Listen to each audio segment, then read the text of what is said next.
'cause I really love to. Welcome back to another episode of the GC Informer. I am Snowy, otherwise known as Count Fracula. I've got two lovely meaty topics that I'm going to get right into for you today. We will start with EA's latest acquisition, their latest company that have been put on the chopping board, ready to be killed and turned into more EA mincemeat at some point in the future. They have bought the developers of Titanfall and Titanfall 2.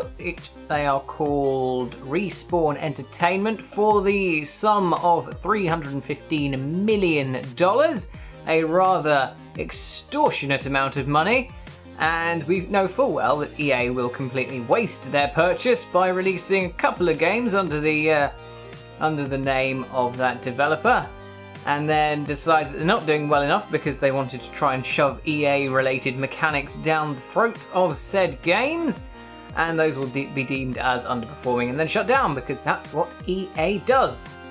Consider this a pre-post-mortem of Respawn Entertainment, because they're not going to last long. Which is a shame, because Titanfall 2 is by all accounts a very good game. I still haven't picked it up, although I feel I ought to. And it's just a shame that they have been bought by such a hideous company. You'll forgive my pessimism for this when we consider what EA do and the amount of companies that they've done it to. The other piece of news is still EA related, but relates to a specific business model that may creep in, and I don't know how to feel about it. EA's boss said in the last couple of days that they are not against the idea of games being sold to us on a subscription-based service. As we know, games as a service is a hideous thing that's been around for a while now, nothing new in the AAA industry, but selling it as a subscription, much like things like Photoshop, like Adobe Cloud and Office 365, that kind of thing do, is a new one on me, and I have a funny feeling that it's not going to go well if it gets introduced. The idea is, of course, that you buy the latest FIFA, NFL, Madden, whatever game, and instead of having to pay for the newest version every single year, like quite a lot of people do, you end up just paying a small monthly or yearly fee just to get that game upgraded to the latest version and keep it up to date. Now, when you consider how much games cost to buy, not to develop, shut your fucking face, this is an interesting idea, and I think it could work, but only in very specific circumstances. I personally believe there is only a certain genre of game that this could apply to and work well. I think it could only really work with sports games such as FIFA, NFL, all those kind of annualized sports franchises. This business model could work very well. However, I would also say that if you implement this kind of model, you have no excuse to implement any sort of extra money-making models such as season pass DLCs or microtransactions into your game because of it. You've completely just voided any credibility you have to include those. However, it's the gaming industry, so of course they will try. I honestly don't think that this kind of model could work for more single-player experiences, or even just for something like Call of Duty.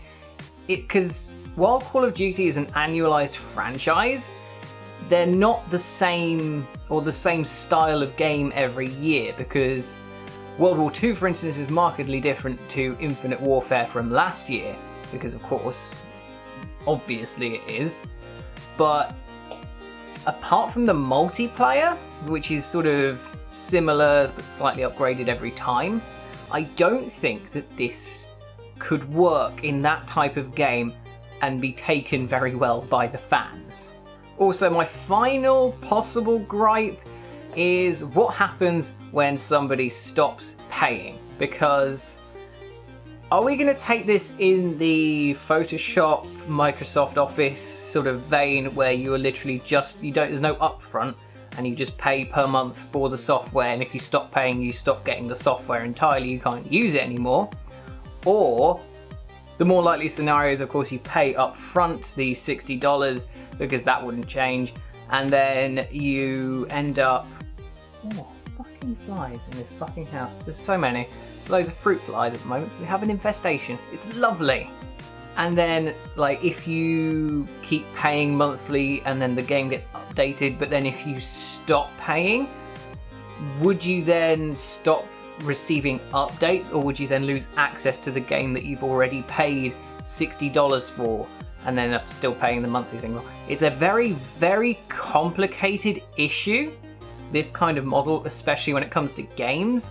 And I personally think it can only be implemented successfully and in a nice way in very, very specific circumstances that, because this is the game industry, probably won't be met. So again, you will forgive me for my skepticism and caution regarding this kind of business model when you look at the gaming industry and its rather massive avarice, because oh boy, do they want all of your money.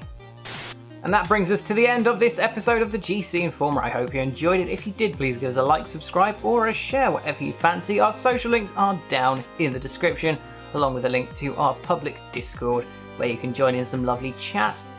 And stay tuned to GameCast for more news, reviews, let's plays, podcasts, whatever you fancy. All of your gaming needs can be found with us, and I will see you soon for more news.